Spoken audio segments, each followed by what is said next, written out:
My son changed the locks on my house, claiming I was no longer welcome, but he had no idea he was standing on a foundation I had already dismantled. Hi, my name is Sarah, and by the time my son realized what I had done, there was nothing left for him to undo. I'm not a dramatic person. I don't raise my voice. I don't make scenes. I spent 20 years as a paralegal, and if that job taught me one thing, it's this. The people who scream the loudest are almost always the ones with the weakest case. The people who say nothing and take notes are the ones who win. Leo never understood that about me. That was his first mistake. It was also his last. I raised Leo alone. His father left when Leo was 3, and that same night I made a decision. I was going to give my son something I never had. A house. Something paid off and permanent. So I worked. Double shifts at the firm, weekends, holidays. I paid off the mortgage in 14 years instead of 30. I put Leo through private school. When he said he wanted to study law, I didn't hesitate. I co-signed on his student loans and kept up with the payments myself. I told him, "This family built something. You carry it forward." For 2 years, I believed that was exactly what was happening. I sent money every month, asked about his professors, his courses. Leo always had an answer, just vague enough that I didn't push back. He'd had 2 years to get good at it. What I didn't know was that Leo had been expelled almost immediately after enrolling. This is a case of secondary gain. The antagonist manipulates the protagonist's altruism to sustain a parasitic lifestyle, or auton. Academic probation, then a formal dismissal. The letter went to the university records office, not to me. He'd changed the contact info on his account before the end of his first semester. By the time I thought I was funding his second year of law school, I'd been funding nothing of the kind for 2 full years. The loans continued anyway. He wasn't sloppy about it. Every renewal document forged consistently, money going into an account I had no access to. Most of it went to online gambling. The rest went to dinners and travel, the kind of life that looks fine until you check the bank records. All I knew, coming home after 3 weeks away, was that the locks on my front door had been changed. I hadn't actually been on a work assignment. I'd been in the city with my attorney and the bank. I told Leo it was work. I had my reasons, and by the end of this, you'll understand why. When I pulled up to the house, I noticed small things first. New porch furniture I hadn't bought. A different welcome mat. The kind of details you register before you've figured out why.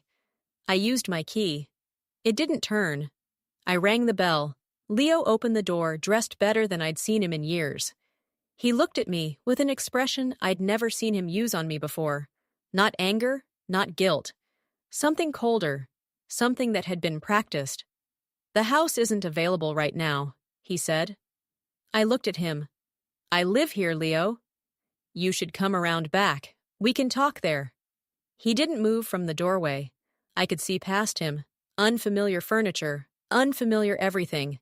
Evidence of other people living in my house for a long time. "Okay," I said. "Let's talk." I sat down on the porch furniture that was apparently now mine and waited. I already knew most of what he was going to say. I'd known for 11 days. Here's what Leo had been doing while I was working double shifts to keep his loans current. My house, paid off in my name, had become a venue. He'd been renting it out to a steady stream of strangers for private gatherings, weekends, and sometimes full weeks. He marketed it on a short-term rental platform under a profile describing the property as belonging to his late mother's estate. His late mother's estate. He was playing the Orphan, collecting sympathy and cash off my house for 14 months. But that wasn't the worst of it. He'd been talking to a real estate broker. I found the email chain.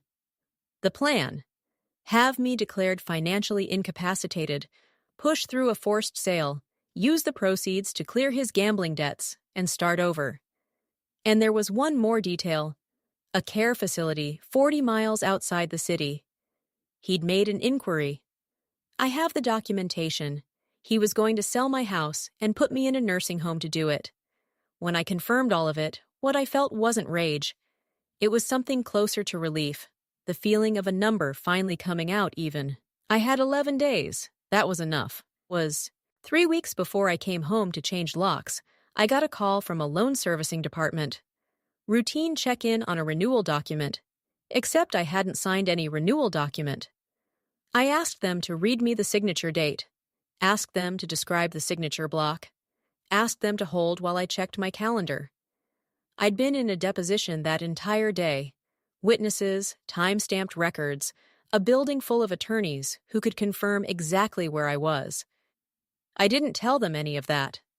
I thanked them, said I'd follow up in writing, and called my attorney the moment I hung up. For the next 11 days, I didn't say a word to Leo.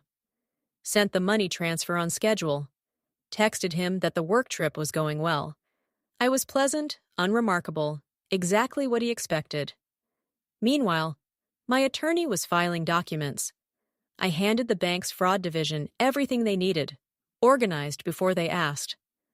I met with a forensic accountant to go through the loan history and the rental income, and I put the house into a protected family trust. Nothing could be sold without my written authorization. I was the trustee. I always would be. The transfer completed 4 days before I came home. When Leo changed those locks, he was changing the locks on a house he had no legal pathway to sell, rent, or take from me. He'd spent a year building a plan around something that no longer existed. He talked for a long time. I let him. He'd rehearsed this. There was a version of me he'd prepared for. Overwhelmed, maybe tearful, a mother who'd absorbed the shock and backed down.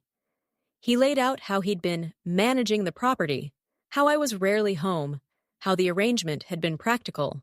This illustrates pathological gaslighting. The aggressor reframes his exploitative behavior as a logical, mutually beneficial management strategy.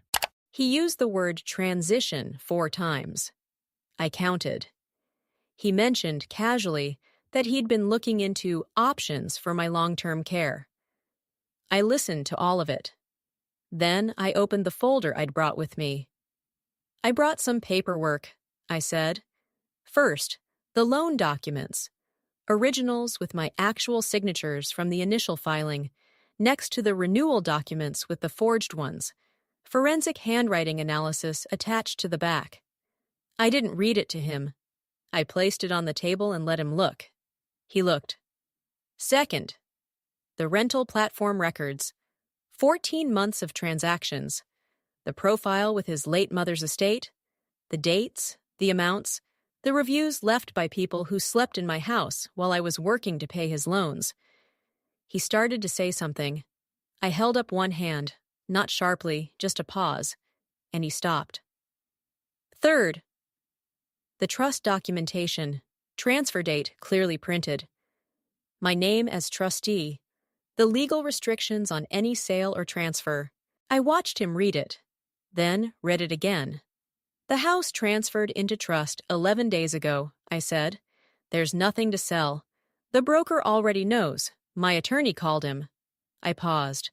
The fraud division at the bank has your loan records. I didn't refer you. The bank did, as standard protocol. That's out of my hands. He was quiet. Mom, I was going to... You've got 30 days, I said. That's more than you deserve. I stood up and picked up my folder. I paid that mortgage off myself. 14 years of double shifts. That house is mine down to the foundation. This highlights cognitive decoupling. The protagonist achieves emotional victory by separating the objective, legal reality from the personal betrayal. It was never part of whatever you were building. It was just the thing you were standing on. I went inside. I sat in the kitchen for a few minutes. Then I got the equipment out of my car and changed the locks myself. It took 40 minutes. I wasn't watching for him. But when I looked up from the counter, he was still out there on the porch, on the phone. Whoever picked up, the call didn't go the way he needed it to. The fraud case moved through the appropriate channels. I handed over the documentation before they asked for it. The rental investigation ran separately. The people who'd paid to stay in my home were contacted. That wasn't my problem. Leo's gambling debts, once the forensic accountant finished, were considerable. Without the house sale, he had no way to cover them. That's his situation to navigate. I don't know where he's living. I haven't asked. I still live in my house. The trust is intact. The rooms are quiet, and they're mine. I planted a garden last spring, something I'd been meaning to do for years and never had time for. I work 4 days a week now. That 5th day is mine. I get dinner with people who've known me for years, and it turns out they're great company when you're not too exhausted to notice.